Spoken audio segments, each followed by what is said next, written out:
ఎందుకంటే ఈ సువార్త అనేటువంటిది దేవుని సంకల్పం వల్ల మరి అనేకమైన సేవకుల ద్వారా ఈ సువార్త తీసుకెళ్తున్నాం.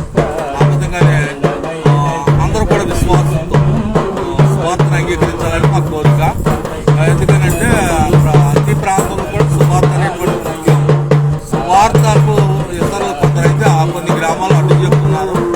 అడ్డు చెప్పకూడదు, ఎందుకంటే ఏ మతాన్ని అయినా సరే వాడు ఊరేగించుకోవాలి. ఆ విధంగానే మరి మేము సేవ చేస్తున్న ప్రాంతాల్లో కూడా అన్ని మతాలకి స్వేచ్ఛ ఉండేటువంటి ప్రాంతాలు. ఎందుకనంటే ప్రజాస్వామ్యం ఎంతో, స్వతంత్రం ఎంతో, మతానికి కూడా స్వేచ్ఛ కూడా అంతగా మరి ఈ ప్రాంతం ఉంది. అందుని బట్టి ఇక్కడ ఉన్న ప్రజలందరినీ మేము గౌరవిస్తున్నాం. ఆ విధంగానే చాలా మంది మా దగ్గర పత్రిక తీసుకుంటున్నారు, బుక్స్ తీసుకుంటున్నారు, బైబిల్ తీసుకుంటున్నారు. ఆ విధంగానే ఎందుకంటే రహస్యాలు వాళ్ళు తెలుసుకోవాలి. అన్ని మతాల్లో ఉన్న రహస్యాలు తెలుసుకుని మంచిదాన్ని చేపట్టాలని మా కోరిక. ఆ విధంగా క్రైస్తవం అనేటువంటిది ఒక ఆత్మ సంబంధమైన స్వేచ్ఛ, స్వతంత్రం లాంటిది కనుక అందరూ అంగీకరించి మారు మనసు అంటే ఇది. ఎందుకంటే ఆత్మ నరకానికి వెళ్ళకుండా కాపాడుకోవడానికి ఇది ఒక మార్గం అని బైబిల్ మేము తెలియపరుస్తున్నాం.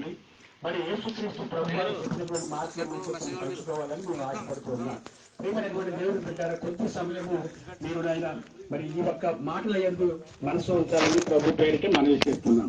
యేసుక్రీస్తు ప్రభు వారు ఈ లోకానికి రావడం గల కారణం ఏంటి అని అడిగితే, ప్రియమైనటువంటి బిడ్డలారా, మరి అందరూ పాపము చేసి దేవుడు అనుగ్రహించు మహిమను పొందలేకపోతున్నారని దేవుని వాక్యం చెలవిస్తుంది. మానవుల పాపము నుంచి విమోచించడానికి యేసుక్రీస్తు ప్రభువారు ఈ లోకానికి వచ్చారు. మరి ఈ లోకాన్ని ఇంతగా ప్రేమించడానికి గల కారణం ఏంటని అడిగితే, ప్రేమైనటువంటి దేవుని బిడ్డలారా, ఆయన ప్రేమామయుడై ఉన్నాడు. ఆయన దేవుని వాక్యములు ఎలా ఉంది? దేవుడు లోకమును ఎంతో ప్రేమించెను, అద్వితీయ కుమారునిగా ఉన్నవాని యందు విశ్వాసముంచు ప్రతివాడును నశింపక నిత్య జీవము పొందునని దేవుని వాక్యం చెలవిస్తుంది. అటువంటి ప్రేమ, ఎటువంటి ప్రేమ? యేసు ప్రేమ అంటే, ప్రియమైనటువంటి దేవుని బిడ్డలారా, విశ్వమంతా వ్యాపించి ఉన్నటువంటి ప్రేమ యేసు ప్రేమ. మరి లోకములో చాలా రకాల ప్రేమలు ఉన్నాయి ప్రియులరా.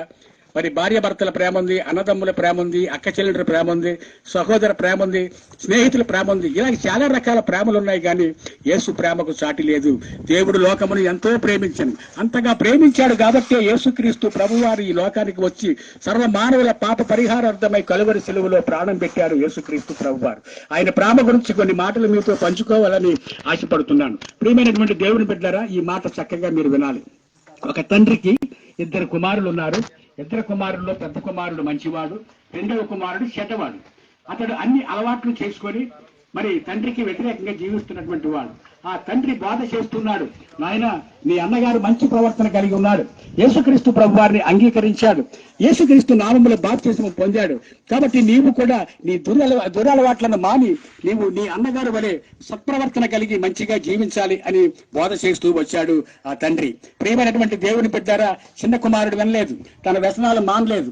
ప్రియమైనటువంటి దేవుని బిడ్డారా, ఒక దినమందు ప్రియమైనటువంటి దేవుని బిడ్డారా, ఆ తండ్రి అన్నగారిని పిలిచి అన్నాడు, నాయన నేను పరమునకు వెళ్ళిపోయే సమయం వచ్చింది, నేను పరలోకానికి వెక్కి వెళ్ళిపోతున్నాను, తమ్ముని బాధ్యత నీకు అప్పగించుతున్నాను, కాబట్టి తమ్ముడిని ఎలాగైనా మార్చి దేవుని రాజ్యానికి వారసులుగా చెయ్యాలని ఆ తండ్రి ఆ పెద్ద కుమారుడికి బోధ చేసి ఆ తండ్రి చనిపోయి పరలోకమునకు వెళ్ళిపోయాడు.